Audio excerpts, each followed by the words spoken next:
So fetal skeletal mineralization in witches, they can be identified by using this radiography at day 45 days after the LH peak. But in cats, it is different uh, because the it is detected about 25 to 29 days before the start of the onset of the parturition. So this table that is showing the different methods for pregnancy determination. You can use the abdominal palpation at day 28 to 26 to 20 days to 26 to 28 days, and before 30 days sit abdominal palpation can be used for making the pregnancy diagnosis.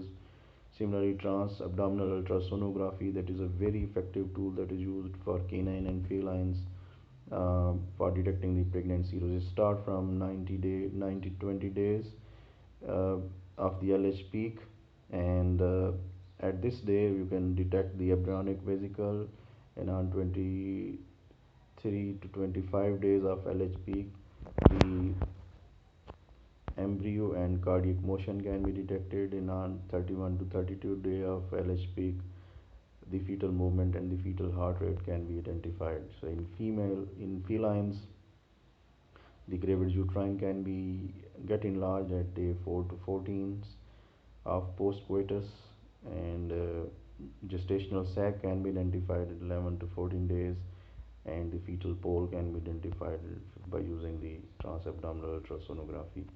So this is another important technique, relax and leather test, that can be used and get positive results at 21 days. And abdominal radiography, that is a very also which has been discussed earlier, that is also a very effective tool. Not only it can be used to identify the gravid uterus at 31 to 38 days, and similarly this technique can be used to identify and detect the fetal mineralization at 45 days in bitches and 25 to 29 days in canine in felines.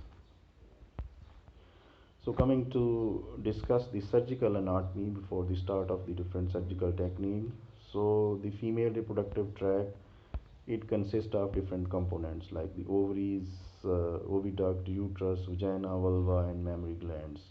So the ovaries, they are located within the peritoneal sac, and the ovarian bursa, that is located just curled to the pole of each kidneys. The right ovaries, that is located more carinally as compared to the left ovary, and the ovaries, each ovaries that is attached with the uterine horn with the help of the proper ligament. So this is the most thickest ligament of the reproductive system.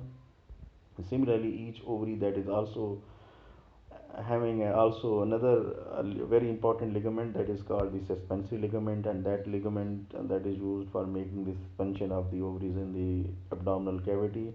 And this suspensory ligament, that is very important ligament to be identified when you are performing the ovariostectomy, and this suspensory ligament is attached just to expose the ovarian pedicle at the side of your incision. So the ovarian pedicle is another important structure which consists of the suspensory ligament and the ovarian arteries and the veins. So in case of dogs, the ovarian pedicle that contain thick fat, and sometimes because of this fat, the ovarian arteries, blood vessels, they could not be visualized properly. The ovarian arteries, they are directly originating from the aorta, and the ovarian veins, they have the different level of their drains. The left ovarian vein that drain into the left renal vein, while the right ovarian vein, it drain into the caudal vena cava. Similarly, the uterus, that is covered with the thin folds of the peritoneum, that is called the broad ligament. And similarly, the free margin of the broad ligament, that is having another ligament which is called the round ligament, that travels along the uterine horn from the ovaries. Similarly, the male reproductive system, the main component of the male reproductive system, they are testes, penis, and prostate.